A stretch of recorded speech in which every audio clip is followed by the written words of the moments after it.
Hi, ever wonder what it's like to work another profession or live in the underworld? Listen to unsuspecting riders give a 10 to 15 minute personal masterclass as I spontaneously interview them as they enter my taxi.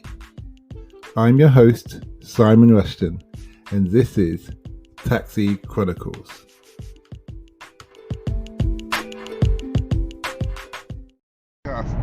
Morning. Yes, we're back with another episode, another rider. Today we have Bob. He's going all the way to work, and we've been discussing about education, along with the mask issue, and whether it should be free or not, and whether the government's ripping us off. So nice to have you here today, Bob. You grab that? How you doing? Okay. You have to speak loud. So what's your basis? You did a degree.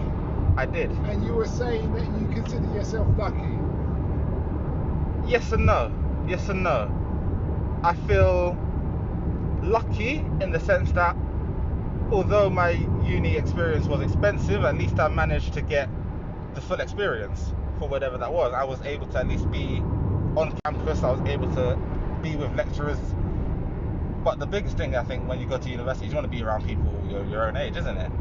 I think that's the main thing when you go to uni. So I at least managed that.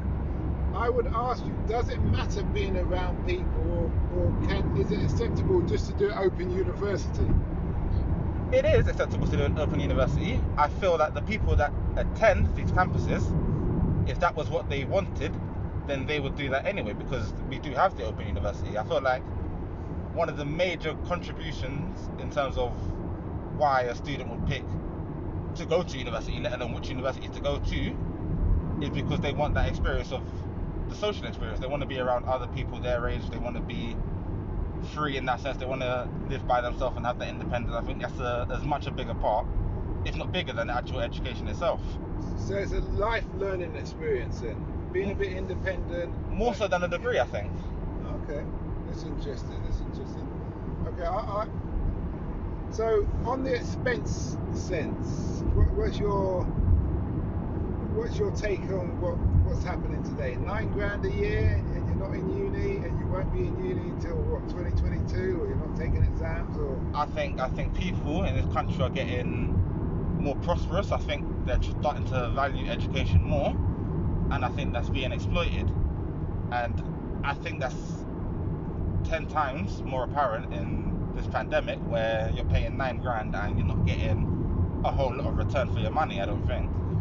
Do you see education as just tradition, higher education? Because there's many jobs you can do where you don't really need a degree. You could just learn on site, on job. Do you see what I mean? You could just be like the traditional. You could be employed as an apprentice and work your way up in that job, and then you kind of get let's say even a degree from the company, because you've shown that you've done 3 years of actual working experience and you complete their apprenticeship. Why would you need a degree? It depends. It depends on what field you're trying to get into. Yep. In many cases, it's not a question of whether you can get promoted or can you work up the ladder without a degree, because in many cases you can. Mm-hmm. But I think the question is the timescale. I think most people see a degree as almost like not a cheap pass in that sense, but almost like you get to skip a few years in the system. Whereas without a degree, they feel like because you don't have a degree, you end up having to start from the bottom, whereas with a degree, you can start a few rungs up the ladder. But there's many people, some people will say there's many people out there who have a degree in a subject that they've never worked in. And with what's just been suggested, people can decide very quickly whether the industry's for them and they want to be in there. So they're not wasting their time or the government's time if education was free. Well, I think the thing with people is that people are, particularly intelligent people, I think they are adaptable. So I don't think it's necessarily about having a quality or a speciality in your specific field with a degree. I think when you have a degree, the point is kind of to show that you are able to not necessarily achieve a degree by being specialised in your own field, but that you have what it takes to be able to achieve a degree, period. So I don't think it's necessarily relevant that because you have a degree in economics that you must go and work in economics. I think it's just about showing that you have that adaptability about you. Okay. How do you feel about the fact that it's $9,000 now? It's outrageous. It jumped from $3,000 to $9,000. When I was the first to. I mean, just in general, there's not many things that get to treble in price.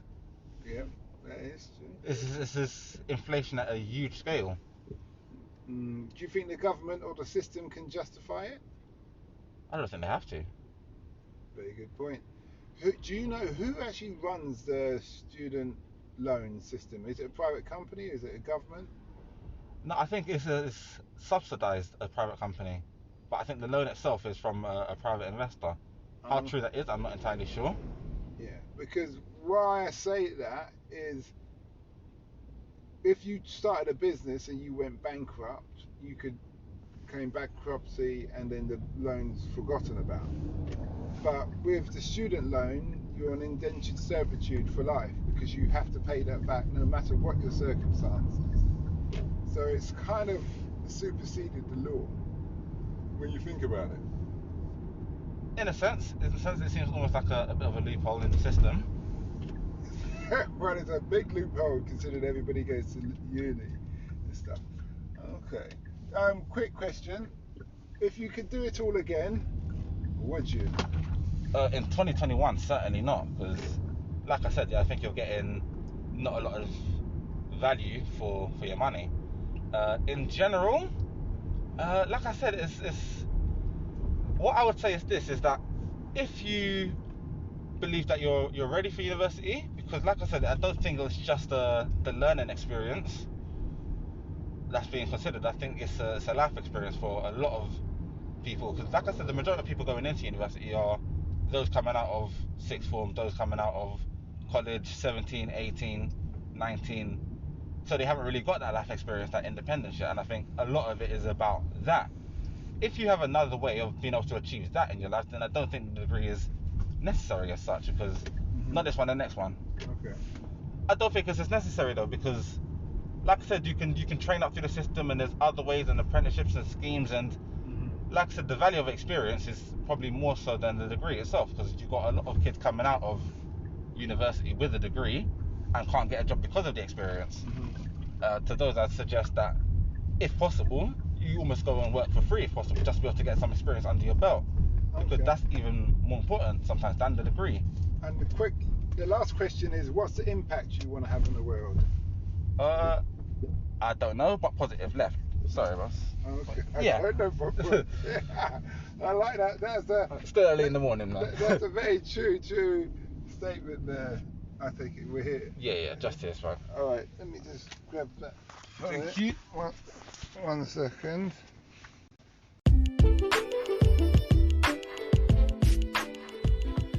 We hope you liked that interview. Don't forget to like, share and subscribe to get the latest daily episode. Ever considered investing in the continent with the fastest growing economy and population on Earth? The same continent that holds 30% of the world's known natural resources? Then listen to our sister podcast, Africa Investor Stories, where you will hear real investors with real stories from around the world share their experience of investing in Africa. We post Monday and Thursday at 10 a.m.